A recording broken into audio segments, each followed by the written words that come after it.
자, 오늘은 그 행렬의 대각화의 1단원 고유값과 고유 벡터에 대해서 볼 겁니다. 우선 정의를 한번 짚고 넘어갈게요. 이제 행렬이 주어져 있을 때 그 어떤 벡터가 존재하고요. 그리고 숫자가 존재해서 이걸 만족하는 두 개가 존재해야 되는 거예요. 그 숫자도 존재해야 되고 그 벡터도 존재하면 이때 얘를 우리는 고유값 또는 고유치, 고유값, 고유치, 고유값이라고 하고요. 얘를 그 고유치나 고유값에 따른 고유 벡터라고 합니다. 그러니까 짝꿍이에요, 같이. 그런데 책에는 얘가 실수라고 딱 나와 있어요. 근데 이제 뒤에 문제를 보니까 사고로 문제 해결형 문제인가? 어디지? 문제 해결형 문제인가? 풀면 복소수가 나옵니다. 사실 가능합니다. 근데 이제 그 책의 정의가 그렇게 돼 있으니까 혹시 헷갈릴 수도 있는데 좀 이따가 그 문제 해결형 문제 풀 때 그 복소수도 문제가 없다. 고유치가 교육값이 될 수 있다 라고 얘기를 할 겁니다. 자, 그러면 이제 시작하도록 하죠. 자, 우선 정의 그대로 가봅시다. 자, 행렬이 있는데 얘가 고유 벡터임을 보여주면 얘를 연산을 하는 거죠. 그냥 벡터를. 그러면 4사인데 이 4사가 뭐냐면 11의 4배죠. 이렇게 볼 수 있겠죠. 그러니까 이걸 만족하는 숫자가 존재하니까 그 고유값은 4고 그때 고유 벡터는 11이다 라고 얘기할 수가 있겠죠. 그러면 이제 궁금할 거예요. 고유값과 고유 벡터 어떻게 구합니까? 라고 생각을 할 텐데 이때가 요 식에 이제 이유가 있는 거예요. 이걸 만족해야 되는데 얘를 넘기면 이렇게 되고 얘가 제로가 되겠죠. 그쵸?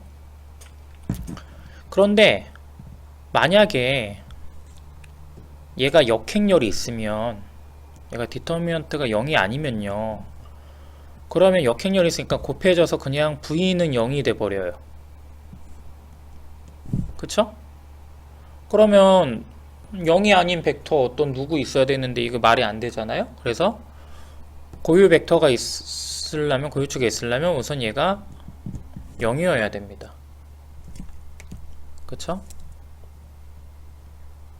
그러므로 얘가 0이어야 된다는 걸 깨달을 수 있어서 우리는 이제 저걸로 고유값이 될 수 있는 친구를 조사를 할 거예요. 그래서 얘네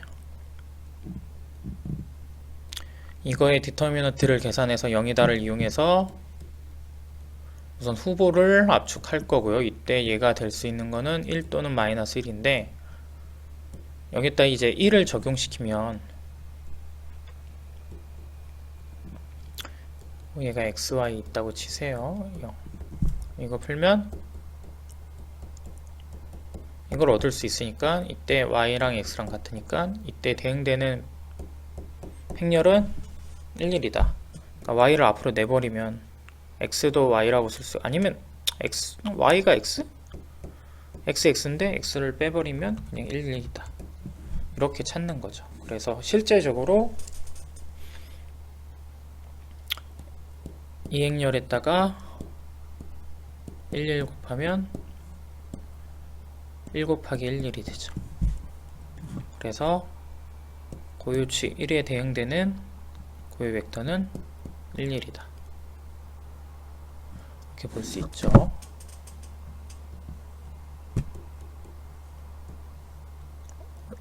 람다가 마이너스 1일 때 요거 봅시다. 람다가 마이너스 1이면 이렇게 되잖아요. 그러면 이제 y는 마이너스 x라고 쓸 수가 있겠죠. 그러면 x 마이너스 x니까 x를 앞으로 빼내면 1 마이너스 1 이거다. 실제적으로 얘를 이제 계산을 하시면 이렇게 되니까 얘는 마이너스 1에 1 마이너스 이렇게 볼 수 있죠. 그래서 고유값 마이너스 1에 대응되는 고유 벡터는 1, 마이너스 1이다. 그래서 이렇게 접근을 합니다. 근데 이제 나중에 이제 이렇게 해서 무조건 되는 건 아니에요. 이제 안 되는 경우도 나중에 발생을 합니다. 이렇게 찾은 예로 고유 벡터를 찾아내는데 이제 안 되는 경우도 나중에 나올 거예요. 근데 아직은 안 나오니까 그렇게 보시면 되겠습니다. 자, 뭐 이 경우는 뭐 너무 알려져 있긴 해요. 사실 고유값이 누군지는.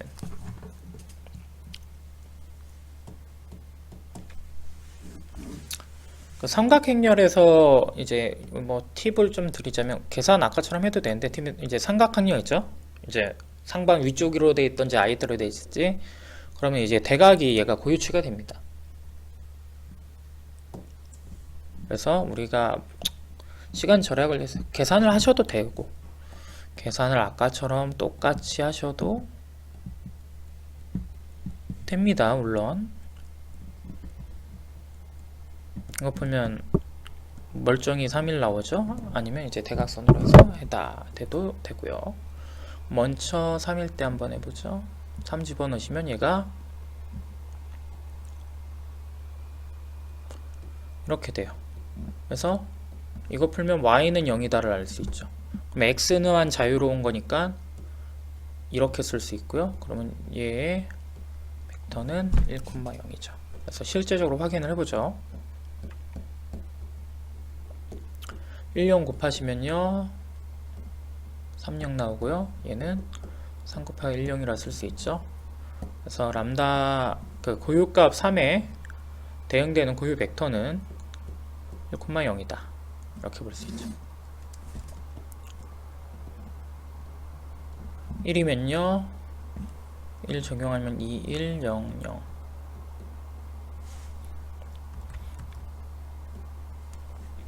그러면 2x 플러스 y가 0이니까 y를 마이너스 2x라 쓸 수 있겠죠?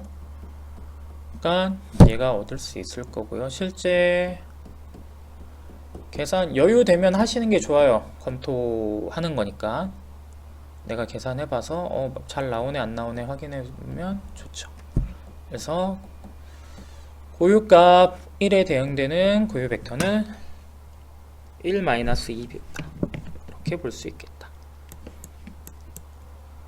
자, 그 다음에 문제 2번 볼까요?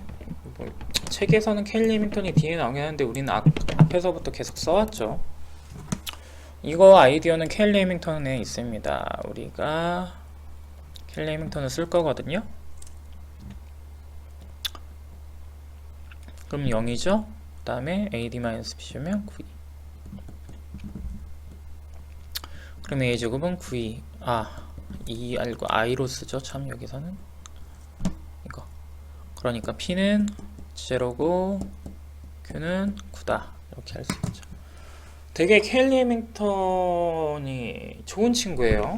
2차일 때. 물론 3차일 때도 비슷한 식이 있는데 우선은 2차이니까 이거 보시죠. 자, 그 다음에 사고력 문제 봅시다.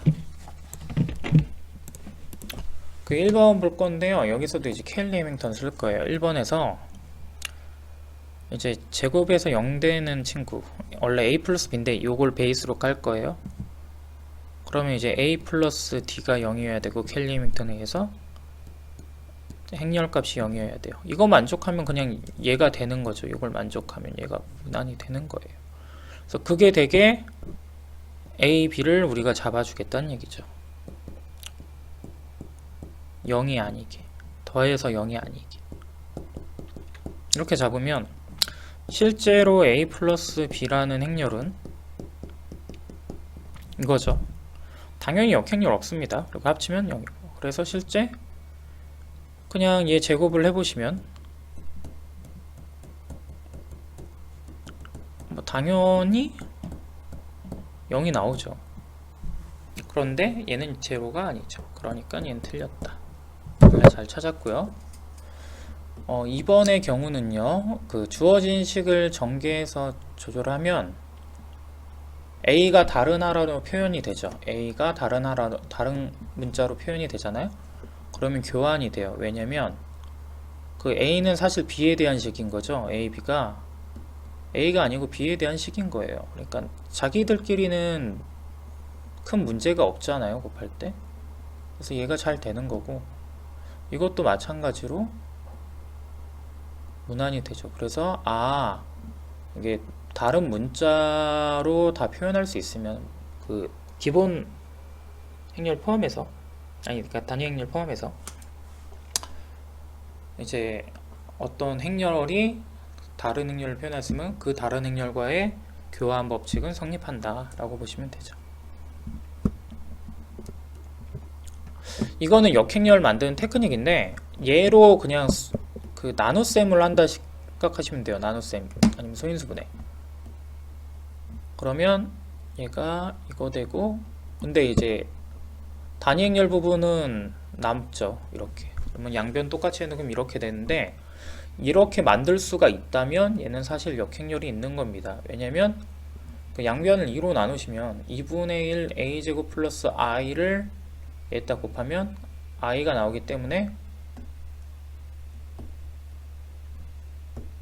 얘가 역행렬이다 이라고 볼 수 있는 거죠. 그래서 이제 제로 그 인수분해 하듯이 아니면 나눗셈 하듯이 만들어서 그 단위 행렬 부분만 따로 맞춘 다음에 조작을 하는 문제다 라고 보시면 되겠습니다.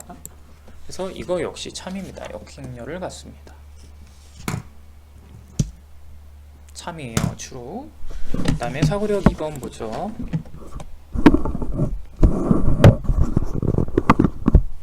사고력 2번 봅시다. 자, 행렬의 고유값이 이거니까요. 여기에 대응되는 고유 벡터를 V라고 합시다. 거기에 대응되는 고유 벡터가 존재할 건데 그 고유 벡터를 V라고 하자. 그러면 AV가 람다 V가 되죠. 이제 얘를 하는 테크닉 할 거예요. 얘가 역행렬이 존재하니까 A 역행렬을 왼쪽에 곱하겠습니다. 그러면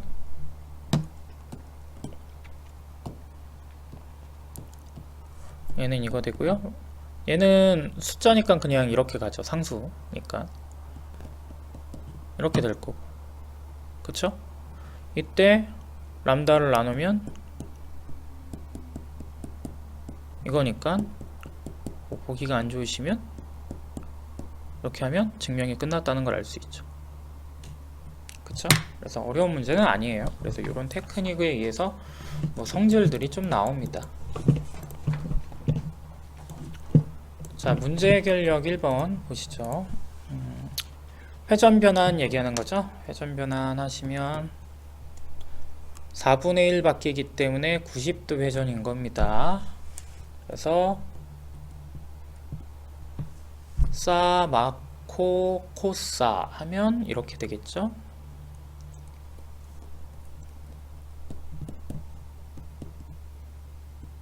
그래서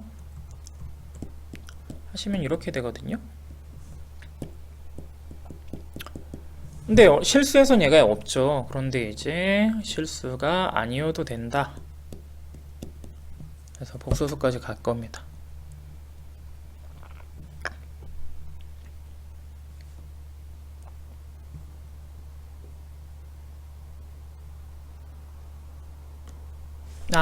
뭐 좀 안 이쁘게 그렸죠. 이렇게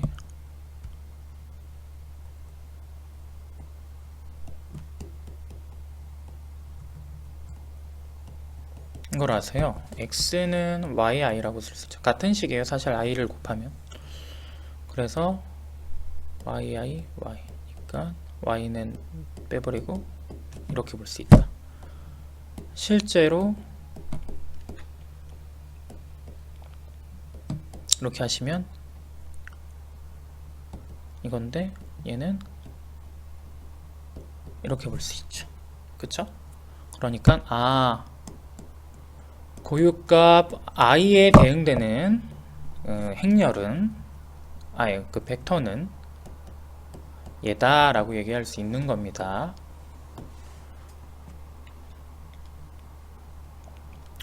마이너스 i도 마찬가지예요.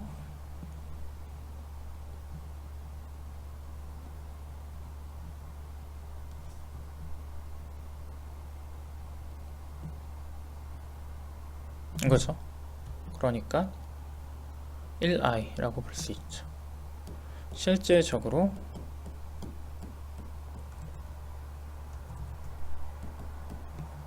계산을 하시면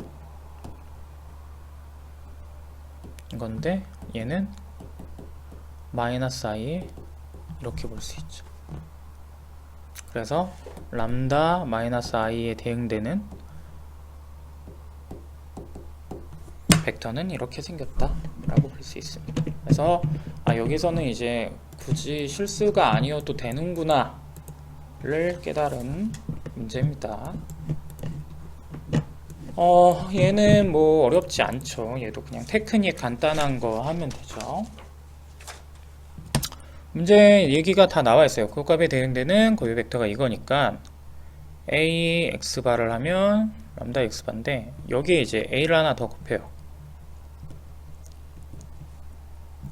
그럼 얘가 이렇게 되고 a x바는 람다 x바니까 이렇게 되죠. 람다 제곱 x바고 이제 눈치를 채셨죠? a를 한 번 더 곱하면